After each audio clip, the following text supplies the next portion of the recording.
Good morning. Today, I'm pleased to announce that after months of tough and thoughtful negotiations, I know we have a historic economic framework. It's a framework that will create millions of jobs, grow the economy, invest in our nation and our people, turn the climate crisis into an opportunity and put us on a path not only to compete, but to win the economic competition for the 21st century against China and every other major country in the world. It's fiscally responsible. It's fully paid for. 17 Nobel Prize winners in economics have said it will lower the inflationary pressures on the economy. And over the next 10 years, it will not add to the deficit at all. It will actually reduce the deficit, according to economists. I want to thank my colleagues in the Congress for their leadership. We spent hours and hours and hours over months and months working on this. No one got everything they wanted, including me. But that's what compromise is. That's consensus. And that's what I ran on. I've long said compromise and consensus are the only way to get big things done in a democracy, important things done for the country. I know it's hard. I know how deeply people feel about the things that they fight for. But this framework includes historic investments in our nation and in our people. Any single element of this framework would fundamentally be viewed as a fundamental change in America. Taken together, they're truly consequential. I'll have more to say after I return from the critical meetings in Europe this week. But for now, let me lay out a few points. First, we face, and I apologize for saying this again, we face an inflection point as a nation. For most of the 20th century, we led the world by a significant margin because we invested in our people, not only in our roads and our highways and our bridges, but in our people and our families. We didn't just build an interstate highway system, we built a highway to the sky. We invested to win the space race, and we won. We're also among the first to provide access to free education for all Americans, beginning back in the late 1800s. That decision alone to invest in our children and their families was a major part of why we were able to lead the world for much of the 20th century. But somewhere along the way, we stopped investing in ourselves, investing in our people. America is still the largest economy in the world. We still have the most productive workers and the most innovative minds in the world. But we've risked losing our edge as a nation. Our infrastructure used to be rated the best in the world. Today, according to the World Economic Forum, we rank 13th in the world. We used to lead the world in educational achievement. Now the Organization for Economic Cooperation and Development ranks America 35th out of the 37 major countries when it comes to investing in early childhood education and care. And we know how our children start impacts significantly on how they'll finish. We can't be competitive in the 21st century global economy if we continue this slide. That's why I've said all along, we need to build America from the bottom up and the middle out, not from the top down, with the trickle-down economics that's always failed us. I can't think of a single time when the middle class has done well that the wealthy haven't done very well. I think of many times, including now, when the wealthy, the super wealthy, do very well, and the middle class don't do well. That's why I propose the investments Congress is now considering in two critical pieces of legislation. Positions I ran on as president, positions I announced when I laid out in a joint session of Congress what my economic agenda was. These are not about left versus right, or moderate versus progressive, or anything else that pits Americans against one another. This is about competitiveness versus complacency. Competitiveness versus complacency. It's about expanding opportunity, not opportunity denied. It's about leading the world or letting the world pass us by. Today, with my Democratic colleagues, we have a framework for my Build Back Better initiative. And here's how it will fundamentally change the lives of millions of people for the better. Millions of you are in the so-called sandwich generation, who feel financially squeezed by raising a child and caring for an aging parent. About 820,000 seniors in America and people with disabilities have applied for Medicaid, and they're on a waiting list right now to get home care. They need some help. They don't have to be kicked out of their homes, but they need a little help getting around, having their meals made occasionally for them. They don't want to put them in nursing homes, not because of the cost, but because it's a matter of dignity. They want to stay in their homes. But it's hard. You're just looking for an answer so your parents can keep living independently with dignity. For millions of families in America, this issue is the most important issue they're facing. It's personal. So here's what we're going to do. We're going to expand services for seniors so families can get help from well-trained, well-paid professionals to help them take care of their parents at home, to cook meals for them, to get their groceries for them, to help them get around, to help them live in their own home with the dignity they deserve to be afforded.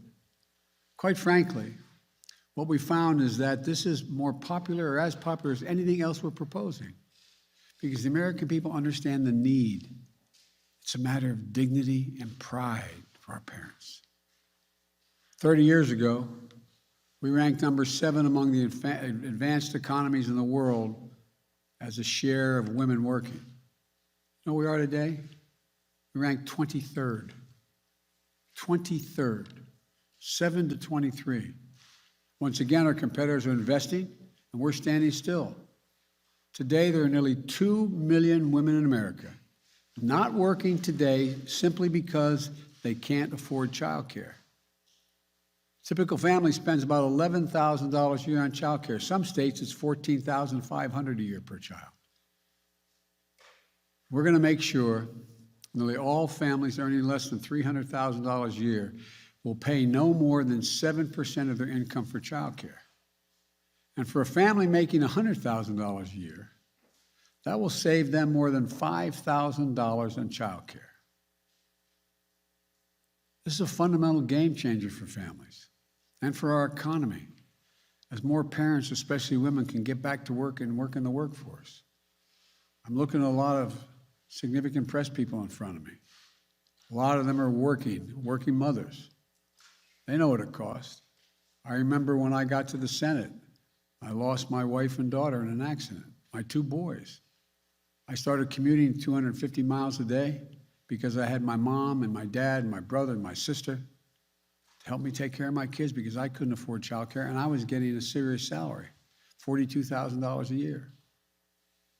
We've also extended the historic middle-class tax cut. That's what I call it, middle-class tax cut for parents. That is the expanded child tax credit we passed through the American Rescue Plan. What that means is, for folks at home, they're getting $300 a month for every child under the age of 6, $250 for every child under the age of 18. We're extending that for another year. The money is already a life changer for so many working families. This will help cut child poverty in half this year, according to experts. But that's not all it does. It changes the whole dynamic for working parents. In the past, if you paid taxes and had a good income, you could deduct under the tax code $2,000 per child from the taxes you owed. But how many families do you know, a cashier, waiters, healthcare workers, who never got the benefit of the full tax credit because they didn't have that much to deduct, and it wasn't refundable? So it either came off your tax bill or you didn't get full credit. Why should somebody making $500,000 a year or $150,000 or $200,000 a year get to write it off their taxes? And the people who need the help even more, they don't have that much tax to pay. They don't get the benefit, and they have the same cost of raising their children. 80% of those left out were working parents who just didn't make enough money. That's why in the American Rescue Plan, we didn't just expand the amount of the middle-class tax cut. We also made it refundable. This framework will make it permanently refundable, making sure that the families who need it get a full credit for it, in addition to those who are already getting full credit. They're going to make sure that every 3- and 4-year-old child in America will go to high-quality preschool. That's part of the legislation I just brought up to the Congress. Studies show that when we put 3 and 4 years old in school, not daycare, school, we increase by up to 47% the chance that that child, no matter what their background, will be able to earn a college degree. As my wife Jill is in the back here, always says, any country that out-educates us is going to outcompete us. We can finally take us from 12 years to 14 years of universal education in America. We also make investments in higher education by increasing Pell Grants to help students from lower-income families attend community colleges and 4-year schools. And we invest in historically black universities, colleges and universities, HBCUs, minority-serving institutions, and tribal colleges to make sure every young student has a shot at a good-paying job of the future. This framework extends tax credits to lower premiums for folks who are in the Affordable Care Act for another 3 years. For 4 million folks in the 12 states that haven't expanded Medicaid, all the rest have, this framework will enable you to get affordable coverage. And Medicare will now cover the cost of hearing aids and hearing checkups. This framework also makes the most significant investment to deal with the climate crisis ever happened, beyond any other advanced nation in the world. Over 1 billion metric tons of emission reductions, at least 10 times bigger on climate than any bill that has ever passed before, and enough to position us for a 50 to 52% emission reductions by the year 2030. And we'll do it in ways that grow the domestic industries, create good-paying union jobs, address long-standing environmental injustices as well. Tax credit to help people do things like weatherize their homes so they use less energy, install solar panels and develop clean energy products, and help business produce more clean energy. And when paired with the bipartisan infrastructure bill, we will truly transform this nation. Historic investments in passenger rail. I know everybody says, oh, Biden's a rail guy. That's true. But passenger rail and freight rail and public transit, it's going to make take hundreds of thousands of vehicles off the road, saving millions of barrels of oil. Everybody knows, all the studies show, if you can get from point A to point B on electric rail, you won't drive your car. You'll take the rail service. We also learned that in most major cities in America, minority populations, the jobs they used to have in town, they're now out of town. Roughly 60% of the folks, they don't have vehicles, so they need to have a means to get out of town, to their jobs, to be on time. This will do that, like it did for Detroit. 95% of the 840,000 school buses in America run on diesel. Every day, more than 25 million children and thousands of bus drivers breathe polluted air on the way to and from school from the diesel exhaust. We're going to replace thousands of these with electric school buses that have big batteries underneath and that are good for the climate. I went down to one of the manufacturing facilities, saw them, got in one, drive them. They do not expend any pollution into the air. We'll build out the first ever national network of 500,000 electric vehicle charging stations all across the country. So when you buy an electric vehicle, and you get credit for buying it, you buy an electric vehicle, you can go all the way across America on a single tank of gas, figuratively speaking. It's not gas. You plug it in. 500,000 of them, these stations along the way. We're going to get off the sidelines on manufacturing solar panels and wind farms and electric vehicles with targeted manufacturing credits. You manufacture, you get them a credit for doing it. These will help grow the supply chains in communities too often left behind. And we're going to reward countries for paying good wages, for companies, I should say, for good wages and for sourcing their materials from here in the United States. That means tens of millions of panels and turbines, doubling the number of electric vehicles we have on the road within just 3 years. We'll be able to sell and export these products and technologies to the rest of the world and creating thousands more jobs because we are once again going to be the innovators. We'll also make historic investments in environmental cleanup and remediation. That means putting people to work in good-paying jobs at prevailing wage, capping hundreds of thousands of abandoned wells and gas wells, oil and gas wells, that need to be capped because they are leaking things that hurt the air. Putting a stop to the methane leaks and in the pipelines, protecting the health of our communities. It's a big deal. And we'll build up our resilience for the next superstorms, drought, wildfires, and hurricanes that represent a blinking code red for America and the world. Last year alone, these types of extreme weather events you've all been covering and you've all witnessed and some of you have been caught in the middle of have caused $99 billion in damage to the United States within the last year. $99 billion. And we're not spending any money to deal with this? It's costing us significantly. In Pittsburgh, I met an IBEW electrical worker who climbs up on those power lines in the middle of a storm to try to put transformers in to keep the lights on when storms hit. He calls himself a 100% union guy. His job's dangerous. As he said, I quote, "I don't want my kids growing up in a world where the threat of climate change hangs over their heads," end of quote. Folks, we all have that obligation to our children and to our grandchildren.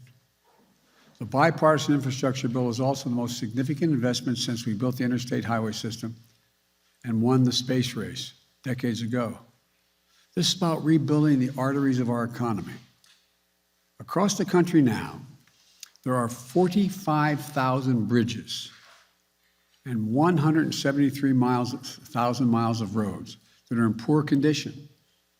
Some of the bridges you don't even take a chance of going across. They're shut down. They can't be built back to the same standard because the weather's not going to get a lot better. We just got to keep from getting a heck of a lot worse. We have to build back better and stronger. No one should have to hold their breath as they cross a rundown bridge or a dangerous intersection in their hometown. We're going to put hardworking Americans on the job to bring our infrastructure up to speed. Good union jobs at prevailing wages. Jobs you can raise a family on. My dad would say you can have a little breathing room. Jobs that can't be outsourced. Jobs replacing lead water pipes so families can drink clean water. Improving the health of our children and putting plumbers and pipe fitters to work. Jobs laying thousands of miles of transmission lines to build a modern energy grid.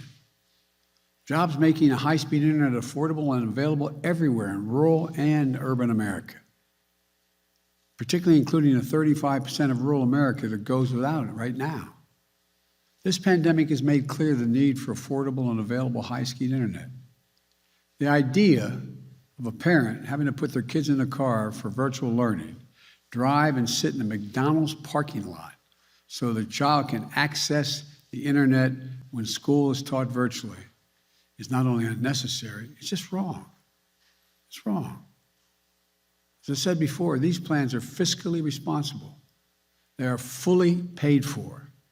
They don't add a single penny to the deficit. They don't raise taxes on anyone making less than $400,000 a year. In fact, they reduce the deficit. Here's how. I don't want to punish anyone's success. I'm a capitalist. I want everyone to be able to, if they want to be a millionaire or billionaire, to be able to seek their goal. But all I'm asking is, pay your fair share. Pay your fair share. Pay your fair share. And right now, many of them are paying virtually nothing.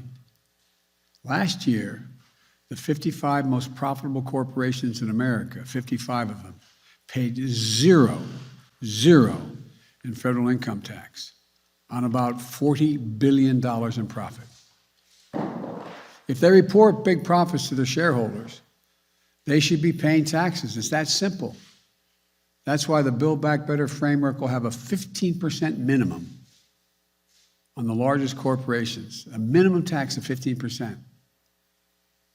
The top 1% of the wealthiest Americans evade, it's estimated by the experts, $160 billion a year in federal taxes. That's wrong. We're going to change that. I want to emphasize what I said from the beginning. Under my plans, if you earn less than $400,000, you won't pay a single penny more in federal taxes, period. In fact, these bills continue cutting taxes for middle class, for child care, for health care, so much more. Let me close with this. For much too long, working people of this nation and the middle class of this country have been dealt out of the American deal. It's time to deal them back in. I ran for president saying it was time to reduce the burden on the middle class, to rebuild the backbone of this nation, working people and the middle class. I couldn't have been any clearer from the very moment I announced my candidacy. That's why I wrote these bills in the first place and took them to the people. I campaigned on them, and the American people spoke. This agenda, the agenda that's in these bills, is what 81 million Americans voted for. More people voted than any time in American history. That's what they voted for. Their voices deserve to be heard, not denied, or worse, ignored. Because here's what I know. If we make these investments, there will be no stopping the American people or America. We will own the future. I've long said it's never been a good bet to bet against the American people. I've said that to foreign leaders as well as everyone here in this country, which means it's always a good bet to bet on the American people. Just give them half a chance. And that's what we're doing. That's what these plans do. They're about betting on America, about believing in America, about believing in the capacity of the American people. If you look at the history of the journey of this nation, what becomes crystal clear is this. I'll say it again. Given half a chance, the American people have never, ever, ever, ever let the country down. So let's get this done. God bless you all, and may God protect your troops, and I'll see you in Italy and in Scotland. Thank you. Manchin and Sinema agree to this. Are you relying on? Do you have a firm commitment from Senator Sinema and Senator Manchin, Mr. President? Senators Manchin and Sinema.